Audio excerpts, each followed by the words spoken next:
Good afternoon, Pacific Northwest lacrosse fans. I'm here in Tacoma, Washington with Maryland Whipsnakes long-stick midfielder Colin Squire. Colin assisting his team clinching their position in the playoffs here in his fourth season with the Whipsnakes and arguably his best season yet, putting up an amazing 39 ground balls, 1 goal and 1 assist with many more opportunities still ahead.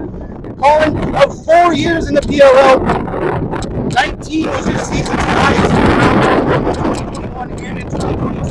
You've added 20 to that stat this season alone. 39 ground balls. Colin, where are you getting this momentum from? It's a good question. Definitely, excited, feeling good. I think a lot of it has to do in part of Mike Earhart retiring. Okay, so getting some more runs. And then I think Joe Nardella, our faceoff guy, is having a fantastic year. Makes it really easy, my job off the wing, coming in and scooping up some easy ones. For my money, he's easily the best faceoff guy right now in the PLL. And so it makes it a little bit easier on me scooping up some when he's doing such a good job. Absolutely. Faceoff is killing it. Nardella is doing an outstanding job, I believe, leading the PLL currently. Leading the PLL, yep. All right, so you are currently the head coach for Kent Denver High School back in Colorado, where you're from, where your hometown now. Is that still correct? You still doing So I'm actually moving on from the Kent Denver role. Okay. Yep, I'm going to be moving to Washington come January or February probably. Going to be out here working with South Sound more, the South Sound Club, and going to be coaching a couple age groups and doing a bunch of practices for South Sound. So excited to get back with the Washington community. Absolutely, so cool. That takes me right into the next. You are now the club director and head coach for South Sound Lacrosse Club's 2030 team this year. Yep. Giving back to the lacrosse community, outstanding. Starting as a young man from Westland, Oregon, now one of the best in the world to do it. You really know what it takes to get to the next level. What advice can you give to that Northwest athlete looking to get to the next level of lacrosse? It's a great question. Just keep training, keep getting a stick in your hand as much as you possibly can. Obviously, it's an underserved area. Oregon and Washington, the Pacific Northwest in general, it's not necessarily a hotbed, although there are a lot of guys coming out. So just doing any training, anytime you can individually, anytime you can with a friend, with a small group of friends, get out, keep the passion for the game, keep that stick in your hands as much as you possibly can, and hopefully if you keep working at it, you can make it to the next level. 100%. Couldn't agree with you more, Colin. Of all the players in the PLL, just seven are from the West Coast, 5 from Oregon. That's right. You, Ross Scott, Tucker Gordovic, Sam Hanley, and Ajax Zapatillo, once again, all from Oregon, while Atlas has Peyton Mazanka from San Diego, Watercats, and Mickey Slaughter from Davis, California. The wind is really kicking for us today here. Yes, it is. That's right. Being one of only 7, do you feel like that added more challenges or roadblocks to try and keep you from where you currently are?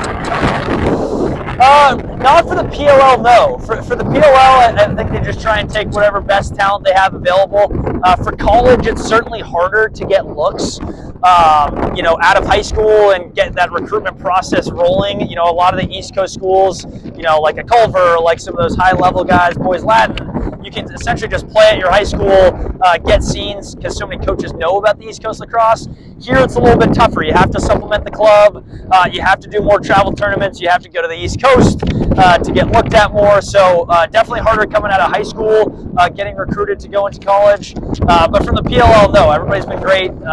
Certainly no roadblocks getting to the PLL, being from the West Coast. I got great teammates in Ajax and Tucker, and I work with Ross here, obviously with South Sound as well. It's been great having that group and representing Oregon, and for the PLL, it's really cool to have that representation. Outstanding. Well said. So here at Pacific Northwest Lax Collar, we love to honor those that honor the game. What does honoring the game look like to you? It's a great question. For me, I think recognizing that this is, not our game originally. It was a Native American game originally. I've played with a bunch of Native American teammates. It's always really cool to hear their perspective on it. Zed Williams right now is one of my teammates who's does a fantastic job every single time he steps on the field. He is honoring the game just by the way he plays, the intensity he plays, the respect that he shows to his teammates, to the refs, to the other team. I think in my mind, that's the best way to honor the game, is playing it as it is meant to be. Playing it hard, playing it fair, and giving everything that you have every single time you step on the field. That's honoring the game to me. Outstanding. All right, now with 4 seasons under head coach Jim Stagnita, one of the winningest coaches in all of lacrosse, do you find yourself emulating him or taking some of what he brings and incorporating it as your own in your own coaching style?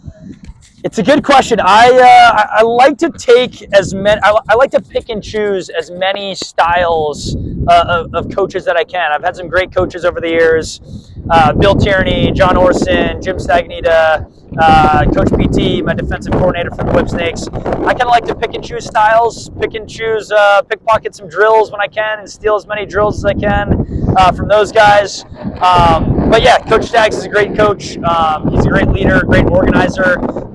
He's not only a great coach, he also does a great job on the GM front. That's probably what I take the most from him is, how best to fit a team together. He does an awesome job of, taking individuals and turning them into the team.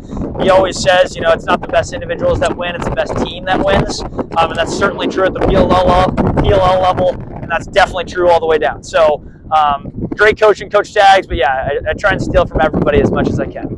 And all the greatest coaches, I think, are going to agree with that very same method. We try to take bits and pieces from all the good stuff from everywhere. Same way you want to equip the team is finding all the best players to make the team work.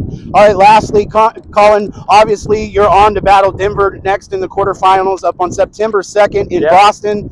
You just turned 27 at the end of June. Your PLL contract is up at the end of the season. Other than the possible PLL championship, what can Colin Squires fans look forward to in the future? Well, I hope the championship is somewhere there in the future. No, they can look forward to hopefully me continue to stay in shape and continue to play in this great league. They can certainly look forward to the Washington community for me being out here and getting out to Washington more and getting more involved in the community again, both with South Sound and hoping to do some stuff in the spring as well for clubs and local stuff. And then as a player, again, I'll be doing my best to stay in the league as long as I can. Who knows whether that's with the Whipsnakes or with a different team after my contract's up here. But yeah, hope to play as long as I can and hope to continue to be impactful at the professional level. Absolutely. Well said, Colin. Thank you so much for taking the time to talk with me today. I truly appreciate your continued dedication for the girls lacrosse in the Pacific Northwest, and go Whips. Absolutely. Thanks. Appreciate it. Appreciate you, Colin. Thank you.